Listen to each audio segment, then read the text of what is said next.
On this episode of the Oklahoma Breakdown with Ikard and Lehman, presented by Riverwind Casino. OU's going to the SEC in 2024, and the Sooners have 7 guys going to the NFL Combine. We recap an epic Super Bowl 57, and we give you our winners and losers of the week. Please download and subscribe to the podcast, rate it 5 stars, and write us a good review. Follow the show on Twitter, Instagram, Facebook, and YouTube. Just search Oklahoma Breakdown on any of those, and you'll find us. All right, our man Michael Hosty will kick this thing off. It's time for the Oklahoma Breakdown. It's a beautiful Wednesday, February 15th, and you're listening to the Oklahoma Breakdown with Ikard and Lehman, presented by Riverwind Casino.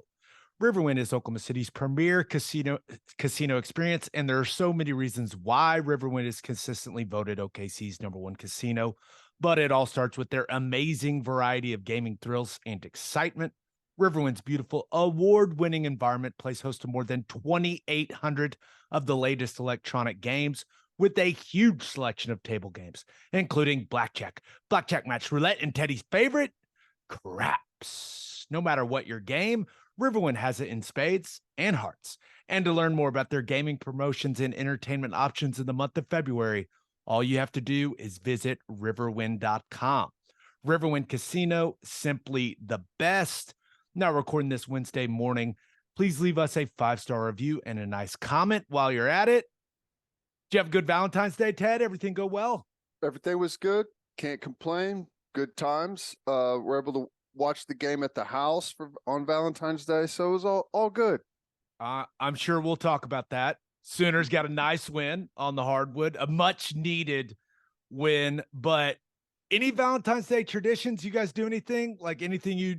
Nothing? Nope. No, not really. I don't know exactly why that is, but I guess it's more focused on our son than it is anything. He always gets a bunch of goodies and stuff, so that's really where it's been focused over the years. Yeah, my wife handed my son like this big gift basket, and I kind of was like, nothing for me. We're all good. No, but I didn't say a word. I was like, okay, yeah, this is what we go and eat at Tucker's every year. So, keep it simple. Real nice, fancy dinner.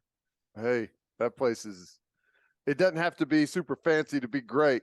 And that place is awesome. Yeah. So we keep it pretty simple. So to all of you out there that didn't keep it simple and took a financial hit last night, we're thinking of you.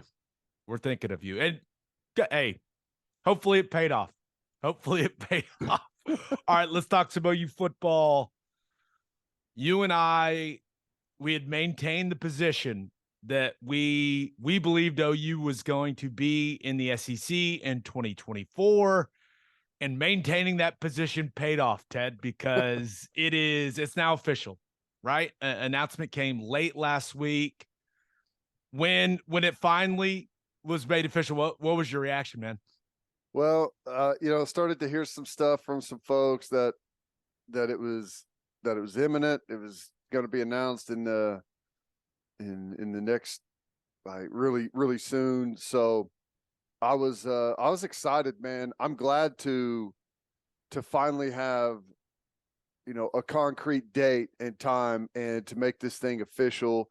And it's not going to be easy, man. There's still a lot of moving parts behind it. There's some dollar figures and moving money around, and all of that stuff is not easy. But to be able to get to a point where everyone can be, at least happy enough to allow this thing to happen a year early, I think it's awesome. And I think it, for the football team, it's been something that Venables has talked about since he accepted the job.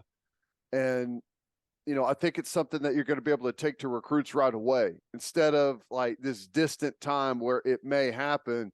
You've got a concrete date, and they're going to be able to go to this recruiting class that they've started working on now for the 24 group and say, hey, this is going to be our first SEC freshman class. So I think that's big. I think, you can sit here and talk about the positives all day long. So I'm thrilled. Yeah. So the big hurdle, it seemed like, was Fox, right? Making them feel like they had been made whole. And when you look at all the reporting about what it took to get done, OU and Texas will forego $100 million of revenue distribution from the Big 12. Reportedly, Fox will get 20 million of that 100 million, and the remaining 80 million will be divided among the 8 remaining members of the Big 12 to kind of pay for the expansion. And then really just one other thing, it seems like Texas is going to travel to Ann Arbor in 2024, and the Wolverines are going to come to Austin in, I believe, 2027. And originally it was supposed to be the opposite. And the reason for that is that game will, in all likelihood, now be played on Fox. So it seems like everyone, from what I can tell, everyone is a winner in this thing. OU and Texas, they're getting what they want. They want to get to the SEC, right? I think we are all OU fans, Texas fans. We're ready for that to happen. We've had enough of the awkwardness, right? And yeah, the level of competition in football is going to ramp up. Everyone knows that, but you got to get there. You got to just rip the Band-Aid off, right? But seems like the Big 12 is pleased with everything that they're getting. And if all Fox needed was 20 million and the Texas-Michigan game in 2024, then I guess they feel good about it. It almost seemed like too good of a deal for OU in Texas. When I looked at it, I was like, that's it. All right, good deal. I'm fine with it. Seems very reasonable. That was my initial reaction was, hey, seems like a pretty good deal for everyone involved. Yeah, it is. I think there's a bunch of there's a lot of money up front, and it's going to be somewhat painful for University of Oklahoma to be able to, to pony up, right? They got a lot of stuff going on right now, and the expenditures can't really slow down at this point. So it is a little bit interesting there, but the hope is that this move is the TV revenue is obviously it's a big thing, right? The move to the SEC with what you see in the yearly payout, that's a big deal, but that's only a piece of the story. The amount of money that you're going to be able to create locally, the interest in the football program being back up, helping donations pour in. But the biggest factor, enrollment. If you go to the SEC, you're able to have success on the football field and in other sports. The feeling is that's really going to help enrollment tick up. And some people have forecasted in up to 10,000 in enrollment that they would be able to add, and it doesn't take a whole lot of math to figure out how much more revenue that creates for the university. So there's a bunch of different revenue streams that can come in if this thing goes well. Now you got to go out, you got to show well, you got to win football games. You can't just end up being another team in the SEC. So we'll see, but I think it's awesome that it's going to happen. As you said, rip the Band-Aid off. Let's get this thing done. It had to happen, in my opinion, and a lot of people's opinions, because of the expanded playoff timing and, USC, UCLA going to the Big Ten, that timing. So it's a cleaner transition into, I guess, a new era of college football. Yeah, it just feels like it lets almost everyone that's a college football fan, like it's all happening at one time, right? We can all get used to it together. And one of the more interesting things was a report that Brett McMurphy put out there that OU and Texas will actually not get a full share from the SEC in year one, and they'll actually receive less than $40 million, the $40 million they would have received if they would have stayed in the Big 12 for one more year. But I'm sure people hear that and are a little confused, like, why would Oklahoma do that? But it's all about what you just said, Ted. And I think it's pretty simple. OU's willing to do that because they know they're going to make up for it in ticket sales, donations, and you mentioned enrollment. The key is out of state enrollment. Yeah. Right? Yep. Where students are coming from far and wide now because OU is going to be playing SEC football. And I think that the leadership at OU looks at that entire situation and they go, you know what? I think we'll be fine. I think we'll make up that deficit in other ways. And it's really important to keep your fan base happy. And just from some of the feedback that we've got on, from comments on the podcast, comments on YouTube, like OU fans were fed up with being in the Big 12, right? So, yeah. I think that this also it satisfies the fan base and it gets people really, really excited, not only for when 2024 rolls around, but I think I know it made me more excited for the 2023 season. Like, it's the last year in the Big 12. It's official. And for what it creates a little more buzz knowing that. Just like, okay, this is OU's last season in the Big 12 conference. I don't know. It got my juices flowing a little more for this season. Yeah, no doubt. Now, I think the share situation is maybe the SEC financing part of that buyout for Oklahoma and Texas. And that's where it's coming from, is that share that they would have gotten.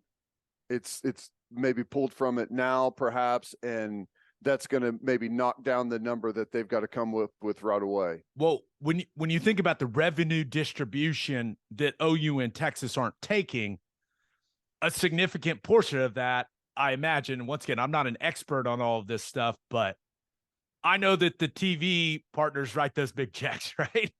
Yeah. And that's where a lot of that revenue distribution comes from. So whether you want to say it's coming from ESPN or the SEC or whoever, like that piece that they would be getting from ESPN, they're not taking.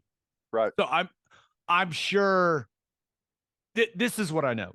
Joe Castiglione and Joe Harris wouldn't do the deal if it wasn't satisfactory for the University of Oklahoma. You know what I mean? Like they've showed some pretty good discipline and patience throughout this entire thing.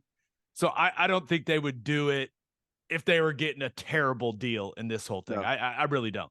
And like we've talked about, there's other streams, and I don't even know what our schedule is going to be next year. And hopefully, I think by May we'll know the format for what they're going to do, whether it's going to be 8, 9, or maybe even 10, as we heard Sankey say, conference games with the SEC. Most likely going to be 9, either the 1-8, 1 permanent opponent, 8 rotating, or 3 permanent and 6 rotating.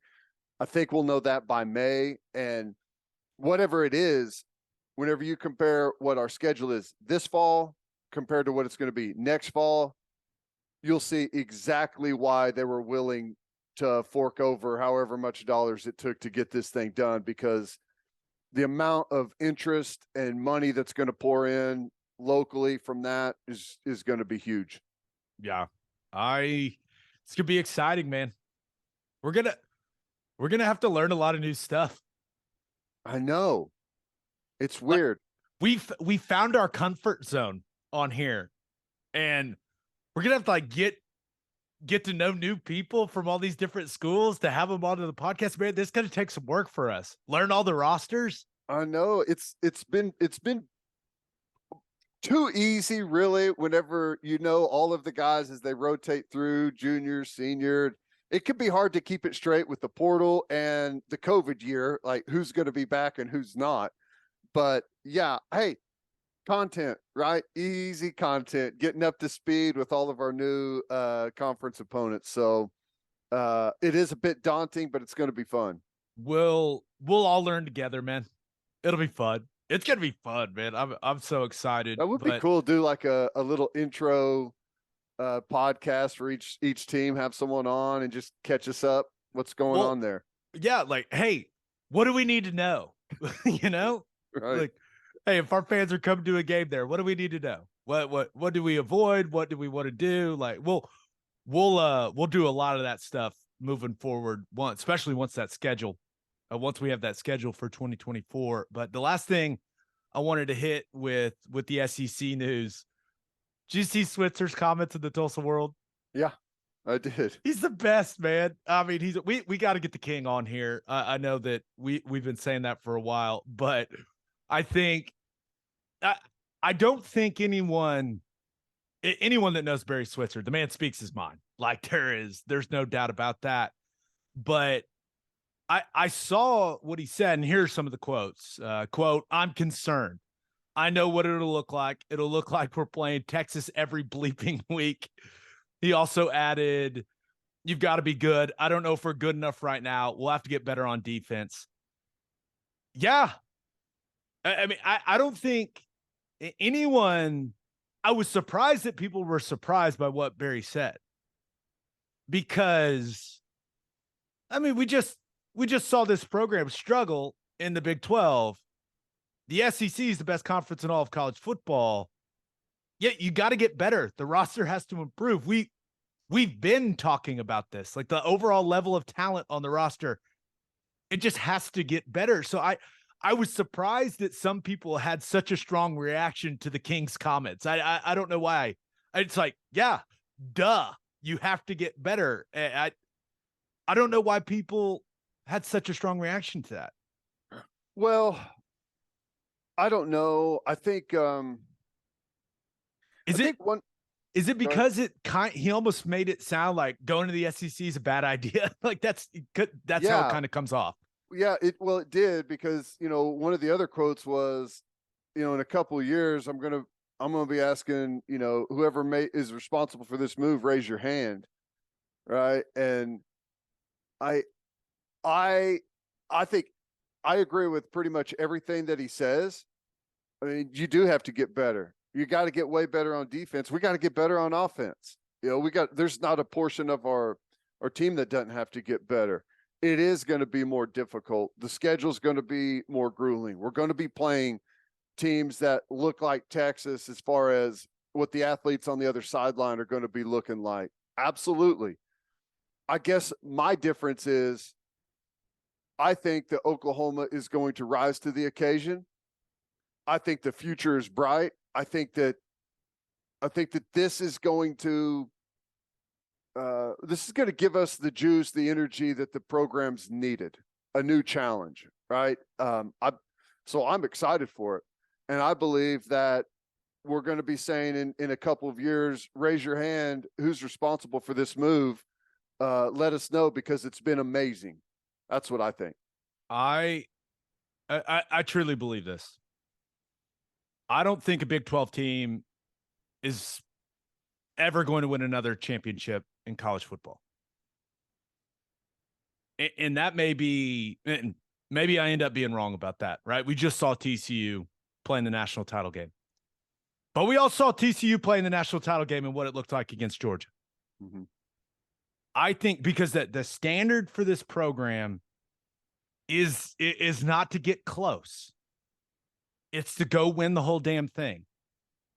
And as we continue to watch, see Bama and Georgia, those types of team up close, Ted, it became very clear to you and I. Now, whether we said it out loud on the radio broadcast or not, that's a different story. It became very clear how wide the gap was, and that the gap was continuing to get wider. And I think if the standard for Oklahoma football is to win the whole damn thing, this was the move that had to be made. It had to be made. And are there going to be some rough patches and some down seasons? Absolutely. Right? That's going to be life in the SEC. But I think there are also going to be some high points. And this move, if Oklahoma football wants to win a national title, that's what you had to do. Because making this move and being able to go to these top recruits around the country and say, hey, we play in the best conference in all of college football. You'll get to play against the other best players in college football. and you'll get drafted high in the NFL draft. I don't know. I wish Barry would have said something along those lines, right? Yeah. Because that's the damn truth, man. I really don't think, especially with what the Big 12 is going to look like once OU and Texas leave, I find it very hard to believe, especially with an expanded playoff. That's also something I wish Coach Switzer would have mentioned. Like, hey, this thing, it's about to get harder. You got to win 3 games now, not 2. Yeah. To win the whole damn thing. And in order to do that, you got to run through Bama, Georgia, Ohio State, Michigan. It seems like USC is headed towards that level as well. Like, that's what it's going to take. You got to have the level of talent and the depth on your roster and the coaching and everything in place to run through that grind. We'll never know, but I don't think OU is going to do that as a member of the Big 12 Conference. And that's not to put any doubt on Coach Venables or that staff or the program as a whole. The gap was wide, man. It was wide, and this is how you close the gap. Yeah. Well, if you think about, just kind of look at the transition. So, what was the first year of the Big 12? Was it 96? 96 or 97, right? Yeah. So you had Nebraska won a championship in 97. Oklahoma won it in 2000. Nebraska played in it in 01. Oklahoma played in it in 03 and 04. Texas played in it and won it in 05. Big 12 was right there in the mix in the early 2000s, every single year, right? What would you know about that, dude? Come on. And a lot of people at the time said the Big 12 was the best conference in college football during that time. Well, since the last time a Big 12 team has won a championship, there's been 5 SEC teams win championships, and I think 4 of the 5 have won multiple championships since then. So that's where it is right now. And the move in 12, the realignment in 12 made the conference weaker. It made it more difficult to get back there. And, TCU made it back, but I don't think there's anyone out there that realistically believes that. I'm not saying it's a fluke that TCU made the national championship, but in my opinion, it's a one-off year, right? I don't expect TCU to all of a sudden become like a Clemson. I don't think that that's going to happen. So it had to happen. If you want to win a national championship, you had to be a part of the SEC because of all the benefits that comes with it. It's not just money, it's recruiting, it's perception of what your program is. Like, all the SEC teams use the fact that Oklahoma and Texas were in the Big 12 against us in recruiting. If you go to this school, just look at the draft numbers, look at the NFL. The players are coming from the SEC. They're not coming from the Big 12, especially on defense. That's where they started to kill us in recruiting. And that perception became reality. And that reality, you can love a school all you want, but if your chances to go to the NFL are this much greater if you go to an SEC school, that's where you're going to go. I'm with you, man. The program, the roster, it may not be good enough right now, but making this move was the only way that they're going to get good enough. Yep. So I love Coach Switzer. I saw a lot of strong reactions to all his comments, but I continue to maintain that this was pretty much the only way for OU to try and win another national championship. Like, I know they got close a couple years, but the expanded playoff is also one thing I think people continue to maybe ignore a little bit. Like, the game has changed, man. I mean, it is changed. So the move is coming, Ted. We know we can mentally prepare now. There's a lot of football to be played in 2023, and we're we're going to attack that season with a lot of excitement, but SEC's coming, man. It's coming. And I think our roster is going to be in a good spot. Do I think that we're going to all of a sudden come in 24 and win the SEC in the first year? I mean, I don't think it's likely, but I don't think it's ridiculous. I think our roster today is drastically better than it was a year ago today. And a year from now, it's going to be better than it is at this moment. And I fully believe that. And it's already good. When you look at the rankings of our athletes, the guys on our sideline, I know the results have not been good recently, but there's good players there that need development and are getting development. We have a much higher ceiling with the players on our roster than some other places, but it needs to continue to improve, and I think it will. Yep. I'm with you. I want to get your thought on one thing. I made a bet with Holly Rowe a while back, right when the OU and Texas to the SEC news got leaked by A&M.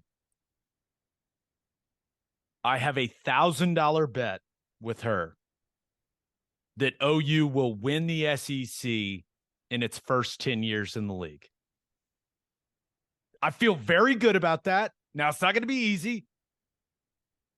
How do you feel about my position in that wager? All they have to do is win the league just once in the Sooners' first 10 years in the league in football. Yeah, I think that's yes. If they don't win it in the first 10 years, they'll never win it. Okay. So I don't know if that made me feel better or not, but here we are. I feel good about it. It's just like it's $100 bet each year. That's the way I look at it. I think it'll happen a lot faster than that. I like that. Well, now you're making me feel better. Well, here's the thing. Like, you have to take advantage of the bump. You're going to get a massive influx of attention on the program. The fan base is going to be coming in. Donations are going to ramp up. Recruiting's going to ramp up. You have to take advantage of all that when you have the opportunity. And that's when it's going to be, that's whenever you're going to have your best chance to win the SEC is right away. If you don't take advantage of all that whenever it happens in that big burst, it's way more difficult to do it incrementally. Ask Tennessee, ask Florida, ask anyone that's had to try and rebuild from the ground up after they've lost that big wave of momentum. It's not nearly as easy. I hear you. Okay. Other OU thing I wanted to talk about, and it's hard to believe, NFL Combine's in 2 weeks. From fast, isn't it? Yeah. It's almost here. Got 7 Sooners that got the invite: Eric Gray, Anton Harrison, Marvin Mims, Wanye Morris, Jalen Redmond, Michael Turk, and Braden Willis.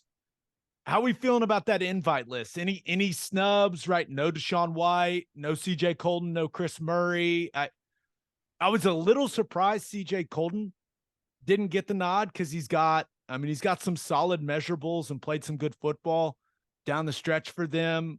Not overly surprised about Deshaun and Chris Murray not getting the nod because it's a measurables league, right? That's what it is. But anything surprise you about that list of guys? I guess I'm with you a little bit on CJ Colton. I think it's probably about right. The way that we typically see it go, your guys that have been starters and like are on the list of like stars, maybe guys that are towards the top of the group in your conference at the position group, and then maybe some guys that there's a bit of dialogue behind the scenes that there's more potential there than what we've seen on the field so far. We need to get these guys in and see what they look like measurables wise. And I think that would be like a Jalen Redmond type of guy The rest, I think it's pretty standard about where that line was drawn. But I don't think it's a big issue. Like, if you're Deshaun White, it would have been a good opportunity to get in front of some NFL teams. But I mean, we know Deshaun White's not going to go run a 4.40, right? He's not. If I was Deshaun White, I wouldn't want to go to the combine. I'd want to do it at pro day. I think that there's plenty of eyeballs there, and even if people don't see you, those numbers are going to be passed around the league pretty quickly. Yeah, and when you kind of compare it, the 7 invites, Bama's got 13, Georgia's got 12, Florida, LSU, Michigan, TCU's got 9. So they're not that far behind kind of these other programs that produce a lot of NFL talent. But one of the interesting things, I was looking at the list of all the schools, and it's like, man, OU's pretty high up on that list. And I was like, oh, 7 guys, 1 for every loss on the season. Which I said it to myself. It made me laugh, but it also made me really sad when I said it to myself. Well, everyone else looks like 1 for every win. I guess we do too. Yeah. But I'll tell you what's interesting though. If you think about all the guys like that TCU has and that Bama and Georgia, one of the massive things that we were lacking on this team is experience. And this is about that's it. There's some names on, but outside of that, pretty much everyone else is back. And I think that is something that's a big positive looking forward to next season. I got a little trivia question for you. Okay. Just because we're starting to kind of dial in on the 2023 season, right? Which Sooners still in the Big 12, people. Let's not lose sight. We want the Sooners to run through the Big 12, make the college football playoff, go win a national championship in 2023. Come on, let's go. TCU had the most invites in the Big 12 to the NFL Combine with 9. Mm-hmm. OU is actually second with 7. Would you like to venture a guess who has the second most invites to the NFL Combine in the Big 12?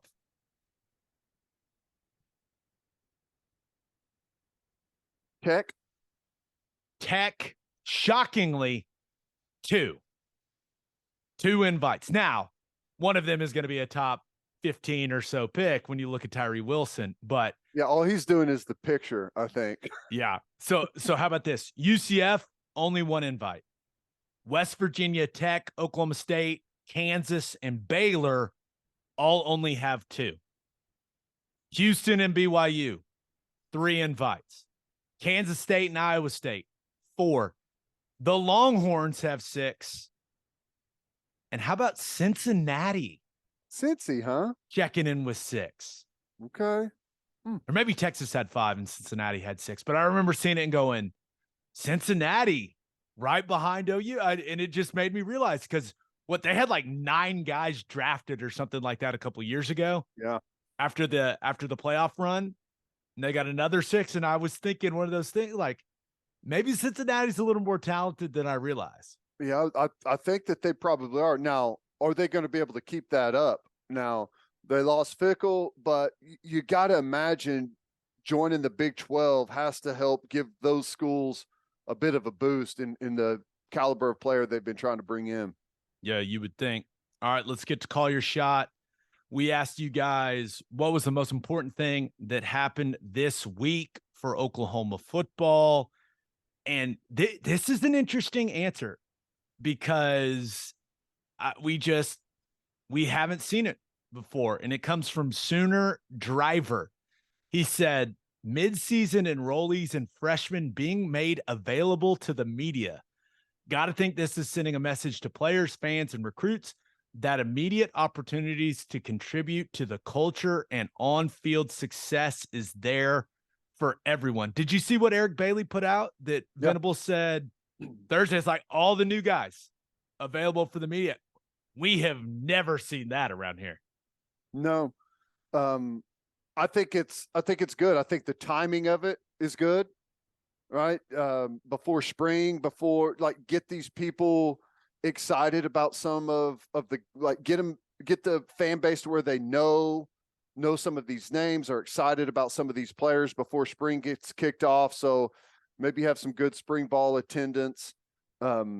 Get those guys to where they feel like, they are a part of it, right? That see their name in the newspaper, see their, hear their name being talked about out there. I think it's important, and I think the timing also is good, that it's not like during training camp or the week before the season starts, to where maybe a freshman says something that, because he doesn't know as much, maybe says something that makes it onto a bulletin board somewhere. You do it in the spring. I think it's easy. I think it's safe, as far as guys not saying anything that you don't want them to.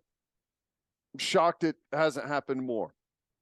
I'm with you. I think one thing it does, or two things, it lets the fan base know these guys quicker, which I do think is important. There's a lot more movement in college football now. I continue to believe that any way you can create an emotional connection between your fans and your players is a good thing. I think you want your fans feeling like they know those guys as much as possible. I think that creates a connection that can get a little lost right now with how the sport is operating. Right? I certainly think that about college basketball. So I think it's a good thing. Let these guys speak publicly. Let the fans hear them. Let the fans react to it. Get in their Twitter mentions, that whole thing, and let them feel the love and support of the fan base. I think that's an extremely positive thing for everyone involved. And the second thing is, man, it shows that you trust these kids. That's my thing. If, and a lot of these guys haven't played it down. They won't play it down for a while, right? When you think about some of the early enrollee freshman guys. But I think showing them, I think Venables and the staff saying, hey, I trust you to speak publicly. I don't know. I like the message it sends to the players. Yeah. I really do. I think it's like, hey, you're not a little kid, man. I can trust you to speak out loud. I don't think that's a bad thing at all. And if a guy says something stupid, I also really don't care. If a guy says he hates Texas, oh no, I'm shocked. Didn't see that coming. But I just think showing that trust, it sends a message to those kids. And it's also, let's be real, it's with the NIL era and all that stuff, you can use it as a recruiting tool, saying, hey, look, we let freshmen, we let these young guys, these newcomers talk to the media, right? And that gets your face and your name out there publicly, and businesses see all that. I think I just don't see anything really negative that can come from it, Ted. No. Well, the last thing I've got on it is there's also a demand for it. You put out graphics why they put out graphics on everything that happens. It's because they want to generate interest and engagement in the program, right? With the fan base, get new fans interested, maybe spark something with the recruit somewhere. This is free advertising. Whenever you make all of these guys available, every media representative, whether it's television, print, podcast stuff, whatever it is, everyone's going to be there covering it, and you get to spread that out everywhere and get all kinds of engagement. It's free advertising for the program. That's what I'm saying. I'm shocked that they don't do it more. I think it's smart. Yep. The other response we got for the Call Your Shot question was from OK Dave 3. And he says, the awarding of scholarships to the 5 walk-on players, Boomer Sooner. Did you see the video, man? That's cool. The good stuff right there. That was cool. Yeah, whenever he reached in and pulled that out and read that it said you're on scholarship, to see the other guys in line kind of perk up a little bit, oh my God, that was cool.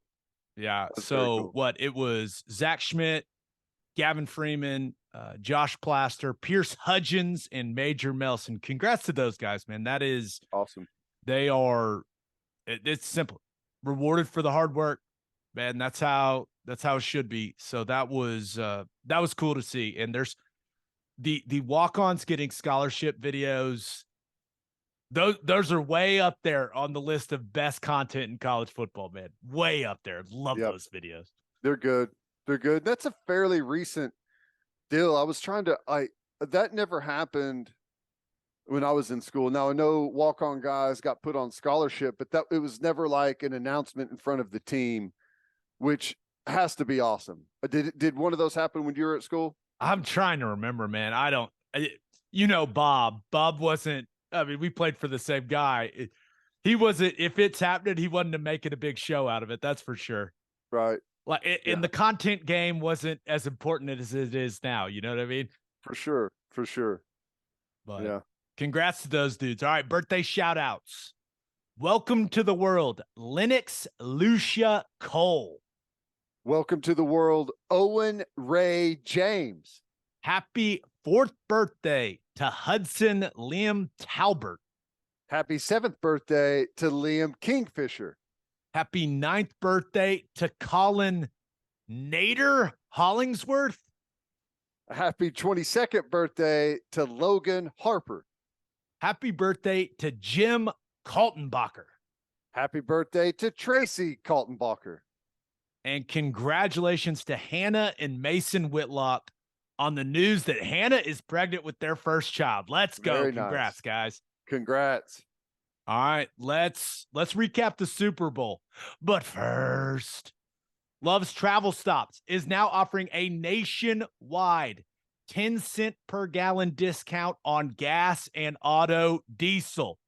Yeah, you heard me correctly. Just download the Loves Connect app and scan your barcode at the prompt on screen and watch that price drop 10 cents per gallon. Across the country, the Loves Connect app also unlocks exclusive deals and can help any traveler plan their route or meal on the highway.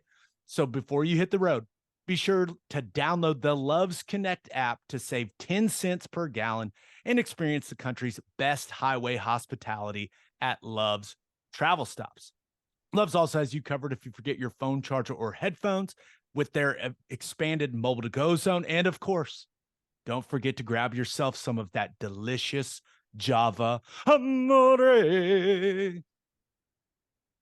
I had to keep that in. They didn't want it in. I kept it in. I love it. Opolis Clothing is the exclusive home for all of our Oklahoma Breakdown merchandise. If you want to live your life in buttery soft comfort, go to opolisclothing.com. That's OPOLIS clothing.com. Use promo code TED, TED, for 10% off your entire order. You still get a discount on all the OU and OKC Thunder gear as well. That's opolisclothing.com. Use promo code TED for 10% off.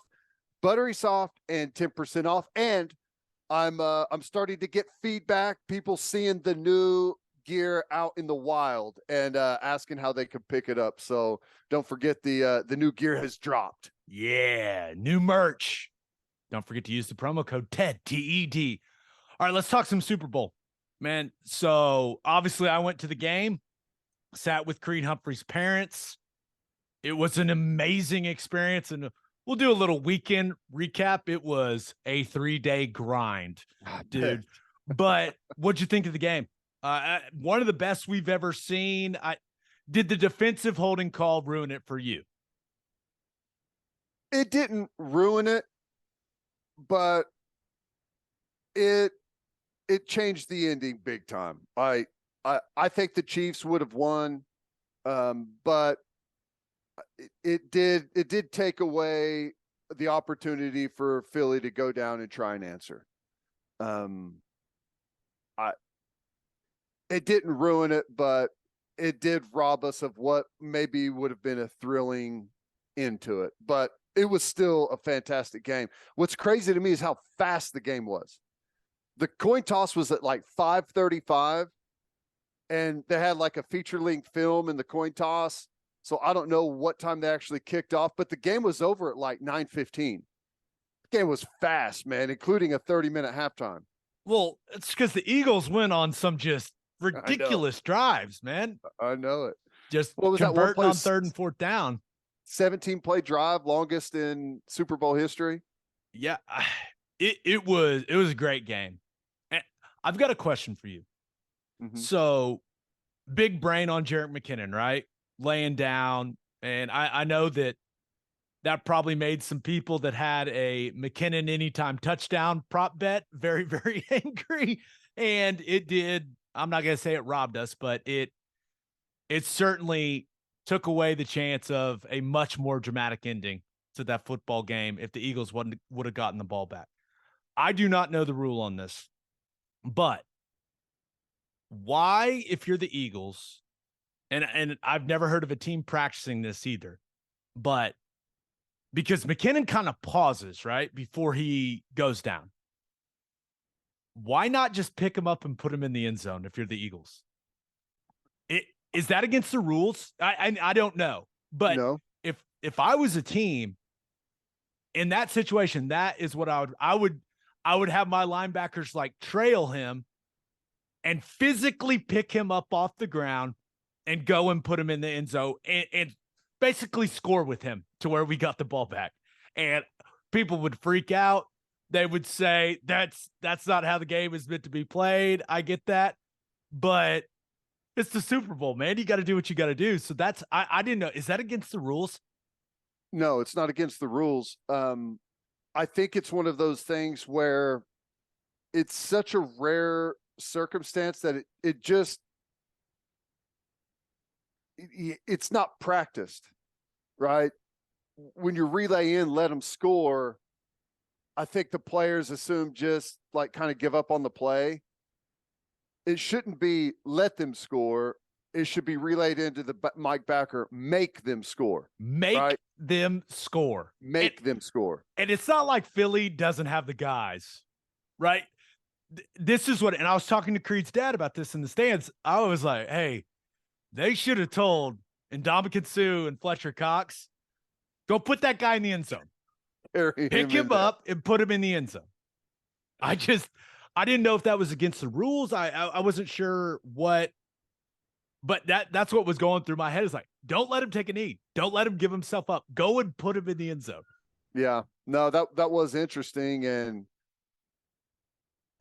you hope, and you always see right there that little hesitation by the running back. They're like, my whole life, all my instincts have told me to just go put this thing in the end zone right here. And this is in the Super Bowl.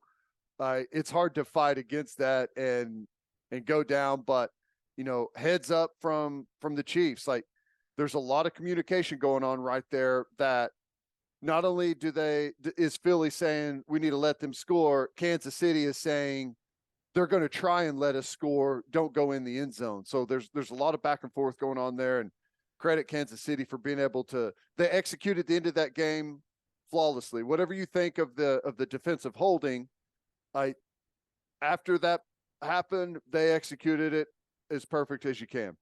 Yeah, and really, Philly's defense, they couldn't get stops in the second half. Yeah. Right. And credit to that Chiefs offensive line. They heard all the chatter in the 2 weeks leading up to that game, and they played an awesome game, man. I mean, they controlled the line of scrimmage, no sacks for the Eagles. And not only that, Chiefs ran the hell out of the football. They did. Which I didn't know if that was going to be able to happen. And now, credit to Andy Reid and to Eric Bieniemy. That run game was dialed up, man. Different variation. I mean, zone, gap scheme stuff, speed sweep. Like, they had a little bit of everything in there. Eye candy on all of it. Like, it was really, really good stuff and very diverse. But yeah, the Eagles defense, just, they couldn't get stops. And that was supposed to be the strength of that football team. Really. Yep. Like, and now their offense line probably the strength, but that was supposed to be the difference for them. That was supposed to be why they won, because they had that defense and Kansas City didn't. And the Chiefs offensive line and that Mahomes guy, he's pretty good. They're like, we don't care about your defense. You're not going to stop us. And When they had to get a stop, they couldn't get it. Yeah. Well, I think it really comes down to 3 plays. And if it wasn't for these 3 plays, I think not only do the Eagles win, but I think the Eagles win probably going away.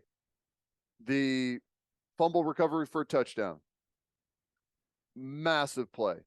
The punt return down inside the 5, and then the defensive holding. But maybe if those other 2 don't happen, maybe the defensive holding doesn't even matter. I think those 2, like, that's where the whole game totally changed, and Kansas City just got that wave of momentum, and you couldn't slow them down. And yeah, I think the offensive line for the Kansas City Chiefs are the heroes of the day. The job that they did, they were physical. You saw a bunch of those just kick out blocks and pancake blocks, and Creed did a great job. They had some, I think Philly probably maybe I did whenever the ankle was bad and Mahomes went in at halftime. Like, I was like, I don't know how he's going to play again. He came out looking like a new man. He looked better in the second half than he did in the first. And I think that Philadelphia changed what they were doing up front a little bit to say, hey, take the safety off, take the governor off. We're coming after this guy. And they were able to use that to get some big windows in the running game that were converting some big plays for them down the stretch. Yeah. Whatever drugs that man got at halftime, like, Whew. the dude was skipping in between plays in the second half. I was looking at like, he is feeling fantastic out there. And clearly the big scramble on that last drive, that was one of the biggest plays in the game. I thought I think Philly was down 1 at the time. I saw Orlovsky break this play down, and I said something very similar watching the game live. It was 3rd and 2. Chiefs bring a 6-man pressure. Eagles have 6 guys in blocking, and they bust. Willie Gay's free, and Hurts has to throw it away instead of hitting A.J. Brown right in the middle of the field. It's like 3rd and 2, and I was sitting there going, why aren't they running the ball? In that situation all game long, they'd been converting, whether it was 3rd down or 4th down. I honestly was a little surprised they just didn't get in their little rugby scrum and run it for 2 yards. They'd been able to do it the entire day. So I thought that was an interesting play call in that situation, and that got the Chiefs off the field. But Andy Reid's getting a ton of credit for some of the goal line stuff, the low red zone stuff, where guys are, one was Kadarius Toney, the other one was Sky Moore. Did you see the clip? He was like, it's called corn dog, which is amazing. But and he deserves credit because you're forcing the defense to communicate, Ted. But I mean, as well as anyone, you just can't bust there defensively. No. Like, those are busts. You can give Andy Reid and the Chiefs all the credit in the world, but the communication has to be better. You can't leave guys wide open down in that area of the field. You just can't do it. Can't do it. And the communication, like, this is where film review and just understanding, like, being able to speak the language of your defense has to come in. Like, the communication has to already be basically factored in. It's almost too late. Like, you have to communicate all pre-snap. After that, it's all so quick. Everyone has to know exactly what they're supposed to do, and you can't afford any mistakes at all. It's so tough. The spacing is so small. Yeah, that was a strange little bust that you saw there. That's not something you typically see from Super Bowl teams. Right. Listen to this stat. I thought this was crazy. So the Eagles in the Super Bowl passed for 300 plus yards, rushed for 3+ touchdowns, had 35 plus minutes of time of possession, converted 60% of their 3rd downs, went for it on 4th down multiple times and converted all of them. No team has done that, all of that in a game, regular season or postseason, since the Bengals did it December 17th, 1989. in a game that they won 61-7. That's unreal. Crazy? It's unreal. And they lost the Super Bowl. Hurts was awesome. Yep. Except for the fumble. The fumble was clearly a massive play in the game, but even the fumble, they bounce back immediately and they take a 10-point lead into the half. I don't think you could. Now, clearly, giving up a scoop and score is not ideal. I understand that. But how much better can you ask a guy to be who's playing in his first Super Bowl? It's the biggest game of his entire life. And the argument can be made he was the best player on the field. Like, not only what he did with his legs, but some of those throws, the couple to Devontae Smith, the ones to Dallas Goedert, money. I mean, I was like, who is this guy? Yep. The argument now, Mahomes wins, so you're not going to say, hey, Hurts outplayed Mahomes. Hey, Mahomes won the MVP. He's the one holding the trophy, man. I mean, it is what it is. But that's got to be one of the best performances we've seen from a quarterback in a losing effort in the Super Bowl. Maybe the best performance. It probably is. Yeah. He was fantastic. And I don't see it changing. You know, he's got mobility and he uses it, but he's built differently than most mobile quarterbacks that you see. He is a big, strong, you know, he's built more like a backer than he is a quarterback. So I think he's got more durability in you know, the things that he does running the football, that I don't really worry as much about him taking a big time injury. So I think it's here to stay. I expect him to play at a high level for the extended future. I don't see it as a fluke. You've got a lot of weapons around him, man. Yeah. Now, if they can keep that offensive line intact, is it Kelsey's last season? Is he done? Lane is not young anymore, but I think he's got at least a couple more seasons left in him if he wants to play. But if you keep that O-line where it's at, he got a lot of weapons around him, man. I never thought he would be this. Yeah. I mean, hand up. I never thought he would be this. I don't think anyone did. Maybe him. That's about it. It was, I mean, what a performance in a losing effort. But Chiefs scored on defense, and they had, what, a 50-plus yard punt return? Yep. You have those two things in an NFL game, the odds are in your favor, man. Yeah, if you score on defense, I don't know exactly what it is, but the numbers are incredible for winning. And they essentially scored on special teams too with that. I mean, down inside the 5. So yeah, those two plays, the absolute difference. Which Nick Bolton, stud. A lot of people don't know his name. Inside backer from Missouri. Dude is a beast. Yeah. And Pacheco. A lot of people know that dude's name now. My goodness. Yep. He's fun to watch. He is. I will say, watching the Super Bowl in person is great, but I really wanted more replays, man. Like, it's just a different experience. Now, watching it, as much as you eat, I imagine at a traditional Super Bowl party, like bloodbath. Right. Yeah. So it was different. Now, for everything I didn't eat, I drank enough beers with Creed's brother that I was feeling very, very good. It was easy to get them, easy access. They were coming easy quick. To get them. And the best part about it, man, I didn't miss a single snap, not one, because in the concourse where we were sitting in section 133 and like one section over, like up in the concourse, you know how bathrooms normally on the concourse are kind of like facing the main walk? Like, does that make sense? Yeah.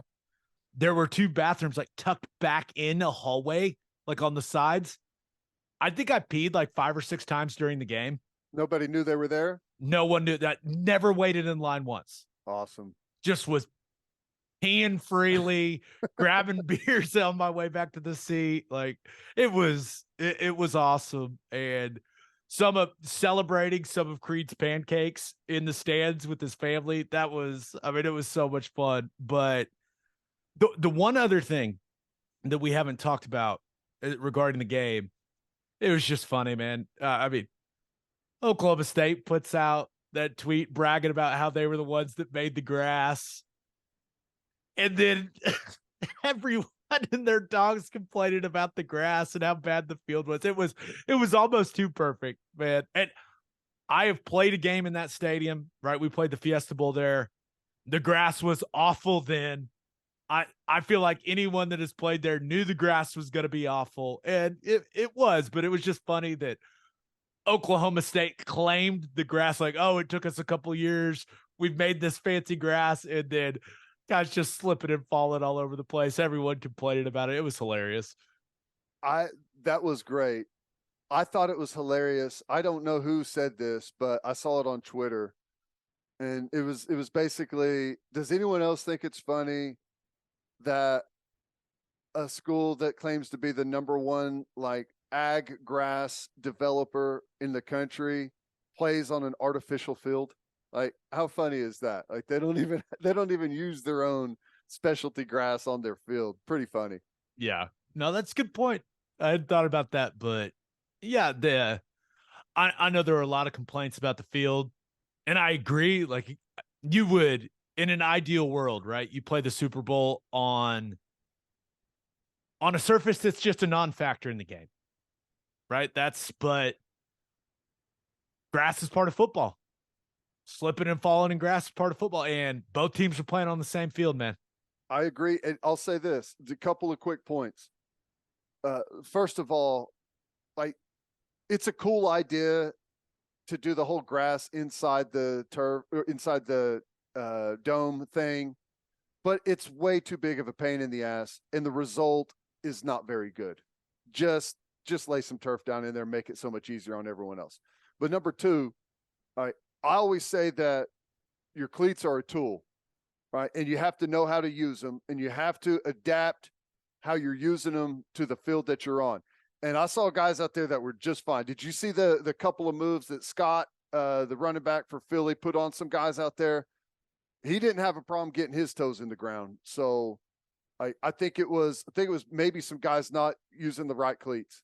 And, you know, sometimes if you've got taller spikes in, if you've got screw ins, there's only like maybe 10 cleats on the bottom. So the chance that you can get onto the side and slip out is increased by a factor of, 100. And whenever you're trying to go as hard as you can, like in the Super Bowl, is whenever you typically start to like slip out and change your footwork a little bit. I think there was some of that going on too. Yeah. Grass was a factor, but both teams were playing on the same grass, man. So it is what people are like. Philly couldn't get a pass rush because of the grass. Really? I mean, really? Come on. Come on. Just give the Chiefs offensive line their credit. But I will say this. Found out some more details about what Lane Johnson was playing through. That dude's a stud, man. And he locked. Like, there's no doubt that dude should have had surgery. And he absolutely he was incredible in the playoffs, and he was fantastic again in the Super Bowl. Like, it's like you could just eliminate the defensive end that's over him. I mean, what he's become as a player is, I mean, it's stupid. I mean, that we came in together as tight ends in the same recruiting class. And now, like, he's having a Hall of Fame career as an offensive tackle. It's awesome. And that guy is tough as hell. I'll just say that like that. Here's the other thing. He's locked people down the entire season while injured, and he probably hasn't practiced in 3 months or more. Probably sitting over on the water cooler doing walkthroughs and going out on Sunday and locking people down. It's impressive, man. It is impressive. Okay, just the quick weekend recap. Ted, because this is the first Super Bowl I've been to, like the actual game. And I think I'm good with it being the only one ever that I go Yeah. to. Now, I say that not because it was bad, because everything went so smoothly, like suspiciously smoothly, that I think, like, I just don't think I can top the experience. So Friday night, we fly in. We end up going to a Super Bowl party with one of my wife's friends, and we walk in. I'm wearing a hoodie. All these other people are dressed up. They look awesome. I'm like, I look like an idiot because we went to a bar before, and I was like, I had a hoodie and jeans on, and I'm like, oh my gosh, I look like an idiot. They're pouring drinks, and it's Johnny Walker and Don Julio 1942, and I'm like, we are at the right party. So I'm drinking 1942 all night. They've got food everywhere. And then Ludacris, Jermaine Dupri, and Lil Jon come out and perform. And I'm like, what is happening right now? Like it was, and there was space. It wasn't crowded. I was stunned. So, and that's right in the wheelhouse. That's like, 12 years old to like college for me. I was in my bag, man. I bet. That's awesome. How was the performance like in a small venue like that? Oh, so good. So That's good. awesome. I was getting it. I was absolutely getting it. At one point I was dancing on a couch. It was great. It was great. And so we had that. And we were even talking about it on our way home. We were like, what was that? And why were there not more people there? It was strange. Saturday, 16th hole at the Waste Management. They're at the Phoenix Open. Dude, that place is a zoo. Now, once you actually get to the 16th hole, you're good. You're in kind of you're just in a mini stadium, right? And there's plenty of space, but getting there, I was walking over there and you're looking around. There's all of these people, some of them barely wearing clothes. And I kind of turned to my wife. I was like, I think I'm too old to be here. Like, I feel like I'm too old to be here. But then we got in, met up with LaJuan and Will Compton. Shout out to the bussin' with the boys. And I kind of just tagged along with them all day long. LaJuan was like, you're coming. I was like, okay. And we just went all around, met all these different people. There ended up in a section with a bunch of football guys, Saul Baker and Mark Andrews, a couple guys.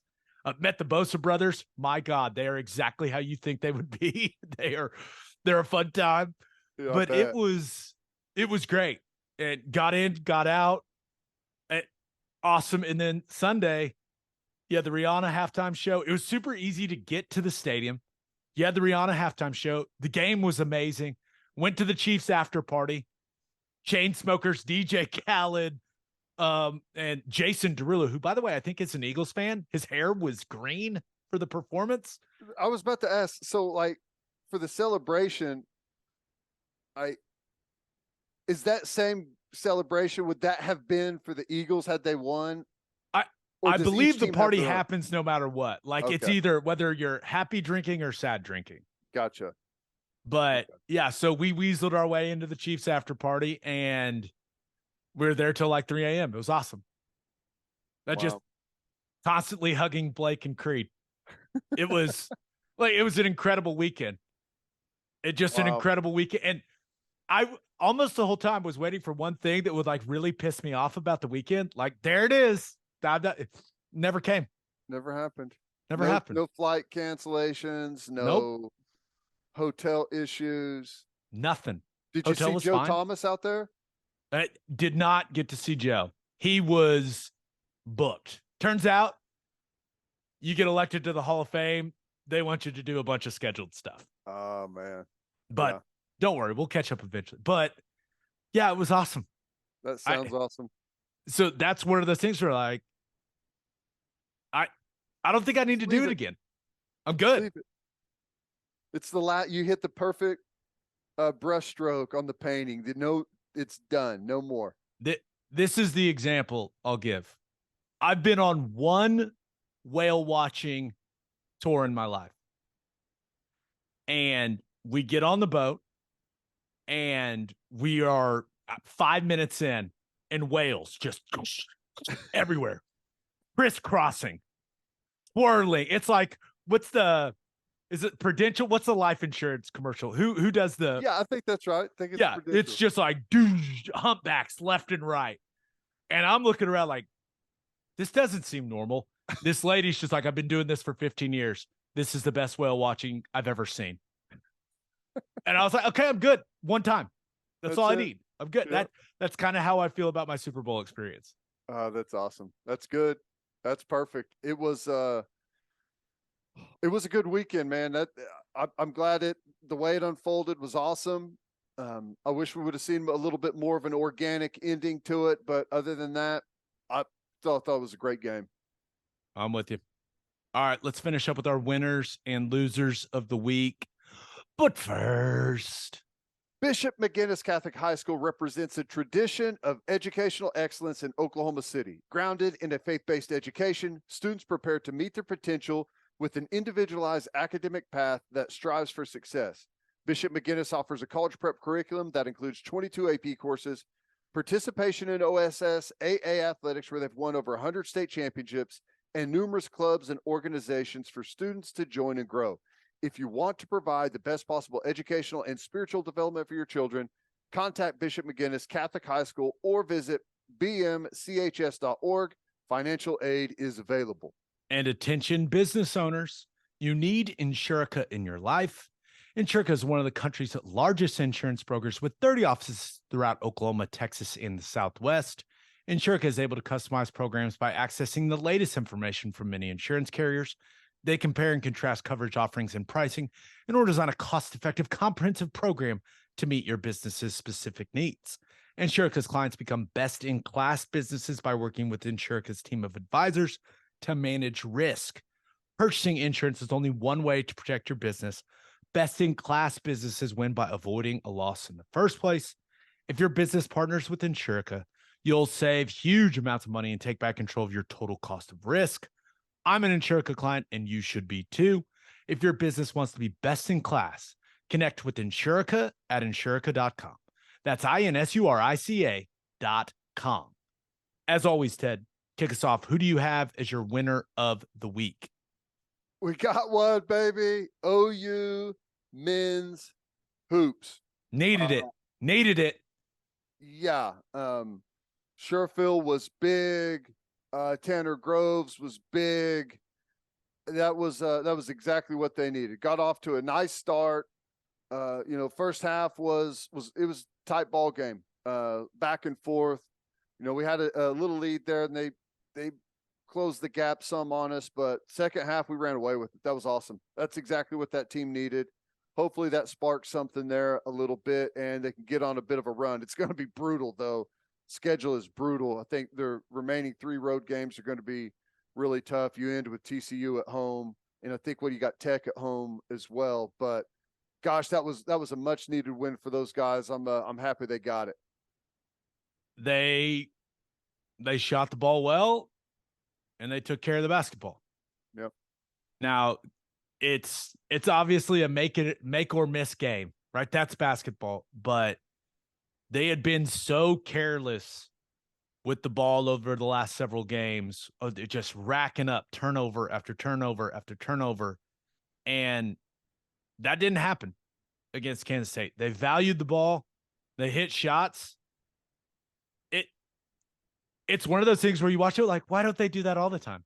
Why don't they play that way? Why don't they play that crisp all the time? It was great to see, but also in a weird way, kind of frustrating, if that makes sense. Yeah. No, it is. I get that. I for sure get that. I think this is one of the first times in a while that they've had more turnover or more assists than they've had turnovers. Yeah. And that's critical. But man, this is a team, and we've talked about it. The offense is hard to come by. It's difficult. So they're left shooting a bunch of jump shots, and you kind of live by it, die by it. When you shoot almost 50% from 3, you're going to do well. Whenever you don't and you shoot poorly from 3, you're not going to do well. That's kind of where they're left, man. It's they don't leave themselves much margin for error, but can't complain about this one. Yeah, and I will say I felt good. Like Porter Moser needed that, Oh yeah, right? You think about now he came out and strongly denied the Notre Dame rumors, right? Said he had no interest, said he hadn't pursued that, said Oklahoma was his home. He said all the right things, right? About the fan base, the university. He said everything he needed to say, but nothing speaks louder than wins, man. And it was starting to feel for whatever reason, like some of the fan base was turning on him already. And the Notre Dame rumors had really fueled that, in my opinion. But I don't know. I felt good for Porta. Clearly feel good for the players. They're the one out there making plays and getting that win. But I don't know. I feel like this allows Porter Moser to breathe a little bit. yeah. It's got to be a huge weight lifted. Hopefully they can keep a little momentum going. Did you see that stat? That's their fourth quadrant one win. Was it more than Kentucky, North Carolina, and Duke combined? Isn't that Yeah. crazy? Wow. Yeah. It's nuts. Now, like I said, it's not going to get easier. They've got 5 conference games remaining at Texas, Tech at home, at Iowa State, at Kansas State, and then TCU at home. And, it's tough, but it's opportunity. If you can catch fire here down the stretch, maybe find yourself back on the good side of the being in the tournament. Yeah. Probably got to go 4-1. You're gonna have to put something. You definitely have to win both home games. Yeah.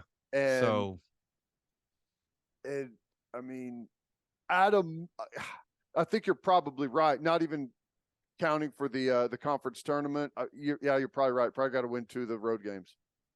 I'm fired up about the way that they played against Kansas State. But I will say, I think a 4-1 finish for this team is unlikely. Yeah, it is. Seems unlikely. But hey, weirder things have happened, people. You never know. Who do you have as your loser of the week? Well, I think both may end up being a winner in this thing, but just the way that it unfolded, I thought was kind of awesome. The Raiders tried to trade Derek Carr out there. He's owed $40 million, and they were trying to work something in a trade to try and get something in return for him. And he was basically like, no, that's not how it's going to work. You're going to have to cut me. I'm going to have to be an unrestricted free agent. And, you're not going to get anything in exchange. So I thought that was an interesting way for Derek Carr to do it, which is smart. It's hard to turn down a guaranteed $40 million that's got your name written on it, and all you got to do is accept the trade. But he's going to be fine as a unrestricted free agent at quarterback, which a quarterback of his caliber being an unrestricted free agent it's rare. Right? We just don't see it a whole lot. So I'm fascinated to see, like, this is going to be a true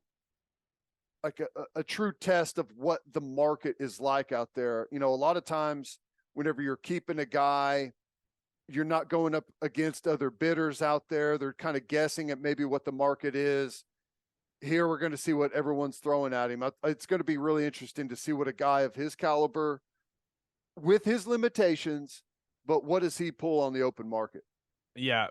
Some people may look at it and go, why would he not want to get traded and get that 40? Those same people are going to see him get like a 3-year deal for 90. Yeah. And they're gonna be like, oh, okay, Right. maybe it's more, maybe it's north of 100. I don't know. I mean, the quarterback market is pretty robust these days. But I will say this: Derek Carr and I went through the pre-draft stuff together. We went to the National Football Foundation thing together in New York City. Spent a lot of time together there, and then he was one of the quarterbacks at the Senior Bowl with me. He is one of the best people I came across in my NFL journey. And I went a lot of places, met a lot of guys. He's one of them. He's one of the most genuine dudes I ever met. And I'm just hoping that I'm hoping he ends up in a really good spot. And I wish that dude nothing but success. He's an awesome guy. And that's what, like, do I wish he would have played a little better for them? No doubt. But I also think there was quite a few things working against him in that organization. And I hope he lands somewhere and goes and wins a bunch of games and makes a ton of money, because he's that good of a dude, man. He's awesome. Yeah. No, I think you know what you're going to get with him. You're getting a high quality individual, a high quality teammate, great locker room guy that obviously puts in all the work. You don't ever have to worry about any of that. Got a pretty good skill level too. I mean, there's very few guys on the planet that can do what he does. And everyone's always looking for a quarterback. And like, if you're on a team that's got a good roster, but you just can't find yourself up at the top of the draft to be able to go get one of the hot young quarterbacks coming out of college. Like he's the guy that kind of bridges the gap. I think he can still have some success. We'll see. Yep, I'm with you. All right, let's get to my winner and loser. But first, John Vance Auto Group has been serving Oklahomans for 40 years. They're family owned and operated, and they've got 9 full service dealerships in Woodward, Miami, and Guthrie. No matter what your vehicle needs are, John Vance Auto Group has you covered. They carry domestic brands such as Ford, Lincoln, Chevy, Buick, GMC, Chrysler, Dodge, Ram, Jeep, and Wagoneer. John Vance Auto Group's goal is to give unequaled service and to exceed customers' expectations in every way, which is why they have their lifetime loyalty program. And here's how it works. You buy a new or used car from them. All you have to do is get all of the manufacturer recommended maintenance done at the Vance dealership. And if something goes wrong with components of your engine, transmission, drive, axle, or transfer unit, they will cover the repair costs. It's a great deal. You can browse their entire inventory or find the John Vance dealership near you at vanceautogroup.com. And First Fidelity Bank is a full-service financial institution based in Oklahoma with tailored solutions for all your personal and business needs. Checking accounts, saving accounts, home loans, and much more. They do it all. Whether it's online banking from your computer or mobile banking from your phone, everything is stress-free with FFB. Making mobile deposits, paying bills online, and moving money to different accounts could not be easier. Make your life easier and go bank with First Fidelity Bank. Visit ffb.com for more information. All right, for my winner of the week, thought about going with the Carolina Panthers. Man, Frank Reich he's putting a staff together there. Yep. And we'll see if it ends up working out. Only time will tell. But he added a man I love, Jim Caldwell. Played for him in Detroit. Just a tremendous man that gets it. Right. Treats players like true professionals. I just love the way that Jim went about his business when he was a head coach. And I think that's a really solid addition for Frank Reich. And that staff he's put together, it's getting interesting, man. I think that on paper, it looks like one of the best staffs in the entire NFL. Yeah. Obviously, Frank Reich's been around a long time, and so has Caldwell. Caldwell's been around, highly respected in all the NFL circles. So interesting to see what they do there. This league's about quarterback, though. They're going to have an answer at quarterback moving forward. No doubt. I also thought about going with baseball fans. Ted, spring training is here. Okay. And I'm not a baseball guy. Now I watch the playoffs. That's when I watch Major League Baseball. But we got new rules, right? There's the no shift. You got bigger bases. I'm seeing pictures of bases all over Twitter, a little base comparison, right? Pitch clock, the ghost runner in extra innings. You got all kinds of intriguing things for spring training baseball. How about that? And they're doing the balls and strikes mechanical, right? Robot? Oh, is it robot umpire time? I think. I don't know. Sure. I know minor league did it, and I thought they had success, and I thought I could be wrong. I don't want to say that, but you're still going to have an ump behind the plate, but I don't know. I could be wrong on that, but I think if it's not this year, it's coming quickly. I will say this. This is like the only time I've ever been a little interested in Major League Baseball spring training with all the. I just want to see a pitcher melt down because of the pitch clock. That's all I want to see. I want to see a guy lose it.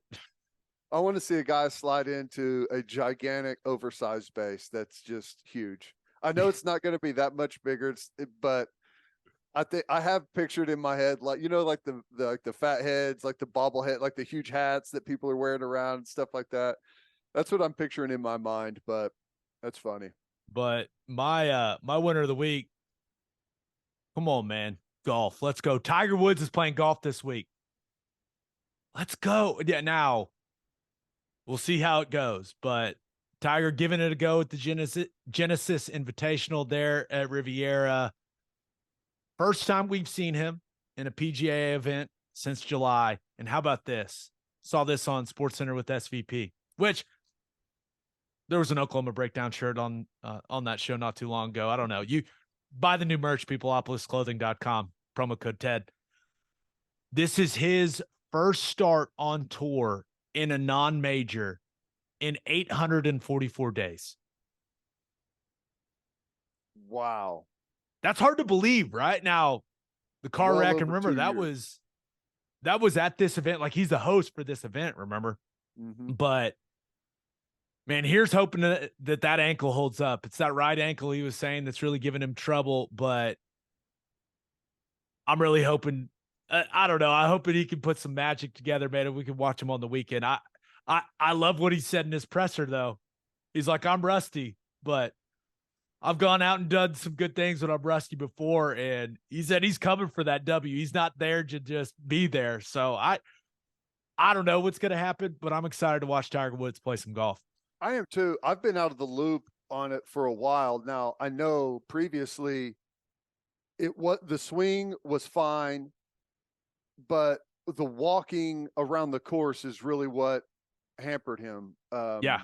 His gait is bad, and I don't know if that's gotten better, but it seems like the previous rounds that he's played, Thursday, fine, not bad. Friday, okay. And then he starts to kind of go downhill with all the miles that he's putting on that leg. I mean, you say what you want. I know it's not UFC and it's not football, but it is grueling in its own right with what you have to do out there. And I don't know.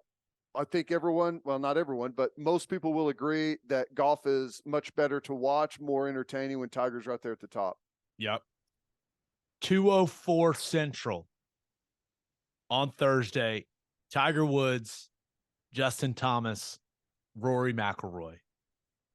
Let's go.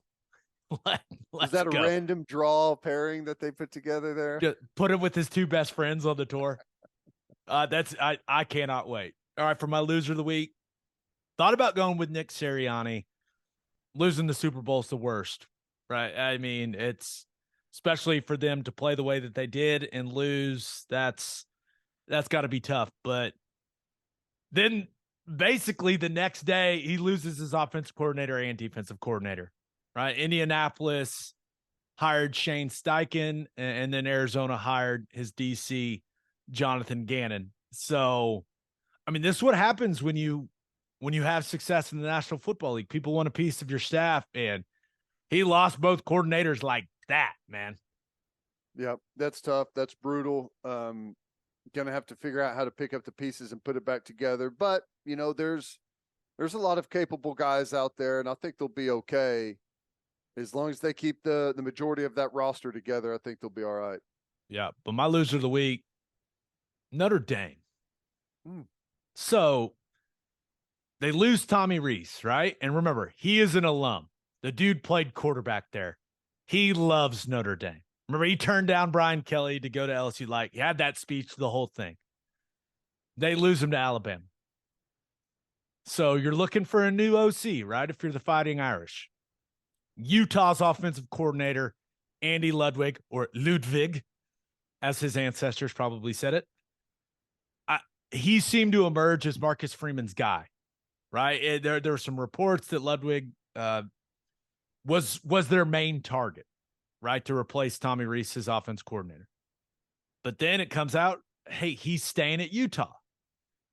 And I saw that. I was like, that's strange. Like, he was their main target and he's staying at Utah. But I guess according to multiple reports, Ludwig's buyout was the issue for Notre Dame. And the guy's buyout is like $2.8 million. And listen, I get it. That is a substantial buyout for a coordinator. I understand that. But if you're not hiring a guy because you don't want to pay the buyout, you can't let people know that, because you look like a poverty program, Notre Dame. And people that go to Notre Dame, they carry themselves a certain way, okay? You can't carry yourself that way and then be pinching pennies when it comes to a coordinator's buyout, okay? So, and I've always heard, and I've heard it from guys that played there, like, they don't like spending money on athletics. Like, if they spend money on athletics, they have to spend money on the academic side. Like, they want to do it equally. But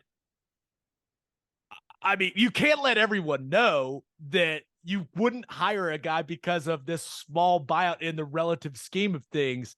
Like, I feel like their only choice now, Ted, is that they got to go hire Andy Ludwig and say, hey, no, never mind. You're coming, because they are getting roasted for this, and it's hilarious.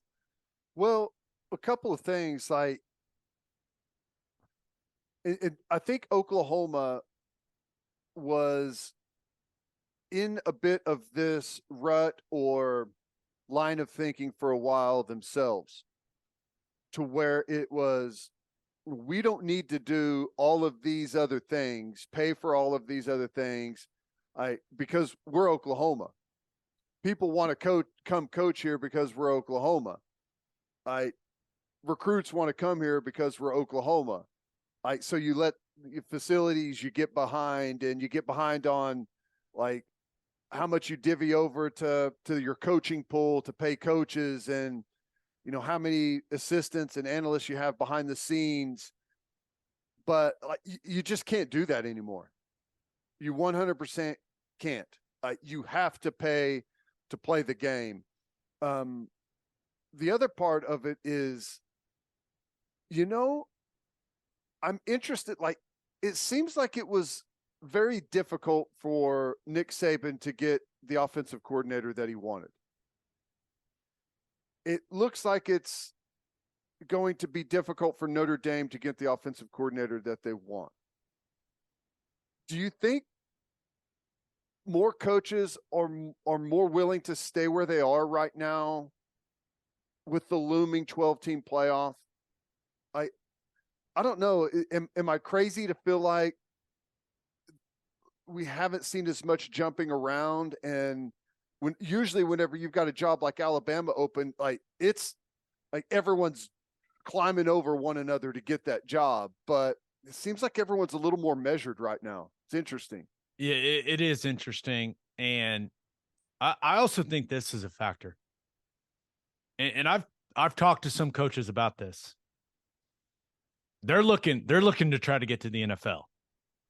Yeah, because of all the mess. Because coaching in college right now, and I say it all the time, I don't necessarily feel bad for the guys because they're making a ton of money, right? The money is how they're supposed to deal with the hassle. But I mean, you look at a guy like Todd Monken. He wanted to get back to the NFL. And I think that if college football is going to continue to operate the way that it's going to operate, I think that, yeah, the expanded playoff, that's a good point. Maybe that keeps people. And if the salary is close enough, right, there's also a quality of life component, all of that stuff. But I also think college football, if it continues to operate the way it's going to operate, that it's going to lose some really talented coaches to the NFL, because you get to the NFL, man, and you got to worry about one thing. Football. That's it. So I don't know, but Bill O'Brien back to the NFL, Todd Monken back to the NFL. Now, those are guys that have NFL experience, but I think that may be a trend that we see. Now, the coaching salaries in college are huge, right? If you're talking about head coaches and coordinators, we're seeing coordinators make north of $2 million. Like, the people are always going to be willing to do the job for that amount of money.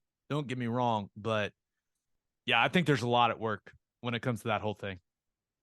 Yeah, I don't know. Maybe it's just a like a short term trend that's happening right now. But I don't know. I just the amount of reports of guys that turned down those jobs was interesting. So I don't know. We'll see how it unfolds. See if Notre Dame can get someone to come up there and take over the spot. Yeah, if 2.8 million is too rich for Notre Dame, maybe they should get their ass in a conference and collect more TV money. No kidding. Because I saw this and I text every guy I knew that went to Notre Dame. I was like, poverty program, huh? How about that? And they all were like, oh my God. They're well, here's the other thing is I'm sure Alabama paid Notre Dame buyout money for Reese's contract, right? And I've not talked to Tommy Rees about this, not talked to anyone about it, but Tommy Rees loves Notre Dame, dude. Like this, just seeing this report, and I have nothing to back this up. I want to make that clear. It made me think that Alabama made him an offer. Tommy Rees probably went to Notre Dame and said, hey, this is what they're giving me, match it, and I'm staying. And they said, hey, man, we'll see you later. Like, well, it probably wasn't even match it. It was probably just pump like, me hey, up get close. Yeah. Pump me up to a little closer to what the going rate apparently is. So. And if that's why they lost him, the guy played quarterback there. Figure it out, Notre Dame. Figure it out, guys. On that note, episode 292 in the books. We'll have a new podcast that'll drop Sunday. Some guy named Bob Stoops going to join us to talk about everything he's got going on. XFL getting started, Ted. So we'll talk to Coach Stoops about everything going on with the Arlington Renegades. So that's always fun. And can't wait to get Bob's thoughts on the move to the SEC and all that stuff for Oklahoma. I know that some people may know he's had some opinions about the Southeastern Conference in the past. Yeah. Well, I think this is a move that I think he probably likes it. I can't wait to hear what he says about it, but I know he's not scared of competition. I think that, he feels like the university's in a good spot right now. So I'm anxious to hear what he has to say. Yep. All right. You can hear Teddy from 3 to 6 on 94.7 The Ref. You can hear me from 2 to 5 on Sirius XM Big 12 Radio Channel 375. Hope you all have a great rest of your week. Have an awesome weekend. And until next time, we appreciate you all for listening. Do what you always do, Oklahoma. Take care of each other.